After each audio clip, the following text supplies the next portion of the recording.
So guys, I got this letter here. This is weird.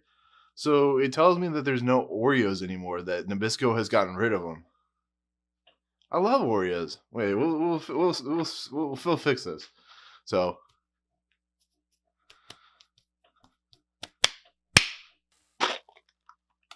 whoa, it's like magic.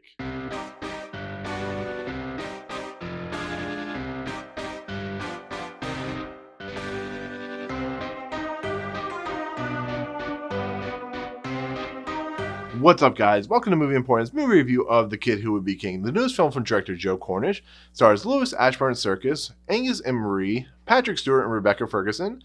So, Lewis Serkis, who is Andy Serkis' son, he plays a character named Alex. And Alex is basically bullied. He's bullied by these two characters named Lance and Kay. He has a friend named Bettles who's also, bullied and so on and so forth.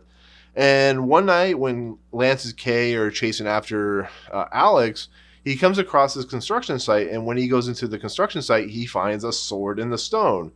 He pulls out the stone pretty easily, and there we get our tale. It's a contemporary take on the sword in the stone.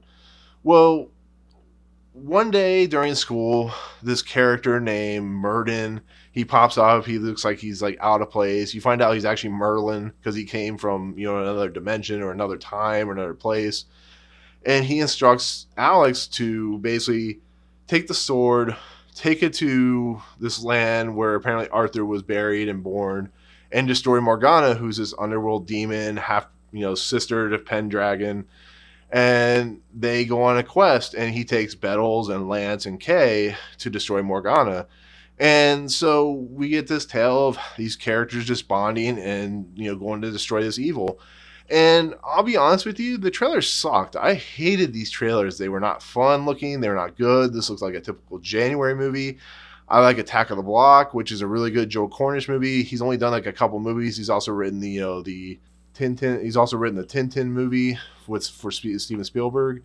So I was gonna see this either way. I thought maybe it could look cool, but I had trepidation.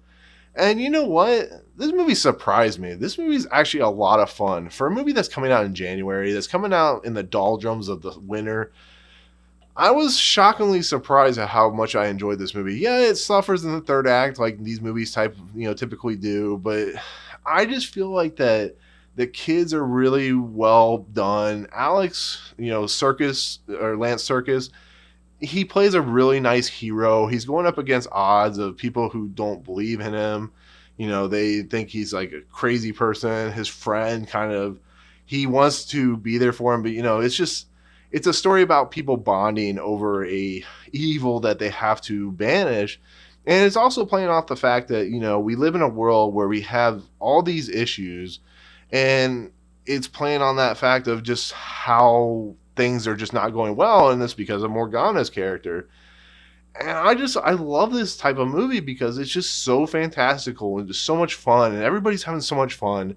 And the character played by Angus Imrie, who's playing the young Merlin, because Patrick Stewart plays the old version of Merlin, he is my favorite part about this movie. He is the standout part of this movie. He's fun. He does these weird magic tricks or magic curses with his fingers, which is goofy to watch. And he dresses really goofily, and he's so energetic and so exciting to watch that you just have so much fun with this movie. And this movie just rolls, and the action sequences are fun. And it's a little bit of a dark movie. It's kind of like Attack of the Block, where Joe Cornish has developed this weird fantasy sci-fi world, but it's just so much.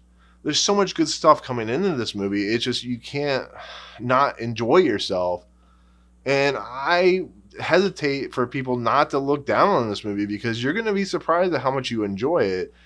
And like I said, it's nice to see that Andy Serkis has kind of developed his son to be this actor who is going to have something special when he really develops his career later on, because, we all know Andy Serkis, who's a very talented actor, but his son is really fun in this movie. And the character playing Bettles, who likes magic and finds a way to do magic, and even Lance and Kay, who kind of are crappy people in the beginning, but there's an underlying reason why they're so crappy. And I love this movie. It's a fun movie. It has its issues, but it's so well shot. It's so well good to look at. The visual effects are pretty awesome in this movie.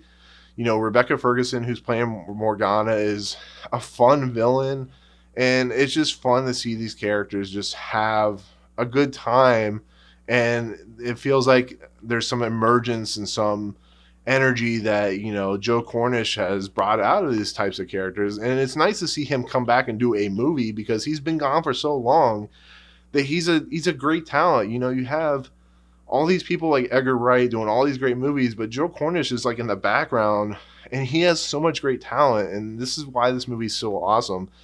If I had one thing I didn't like about it, maybe the score, but you can look past that. You can look at the fun. If you get past like the kind of the third act doldrums, it's a fun movie. It's a highly recommended movie. It's good for your kids. Like I said, some things get a little scary, so be wary of that. But if your kids can handle a little bit of darkness to it, I think you'll have fun. And this, like I said, it's a fun movie. So, but there you go. That's my take on The Kid Who Would Be King. If you like what you see, remember to rate, subscribe, check out the YouTube channel, Facebook, and Twitter. Email nlapola113@gmail.com if you have any questions. I'm kind of curious of what your guys' take on this movie is. Do you like the Arthur Legend? Do you have any interest in seeing this movie? I know some people who do. Definitely don't sleep on it because you'll have a good time, and it's definitely worth your price of admission. So, but otherwise, we'll see you guys on the next video.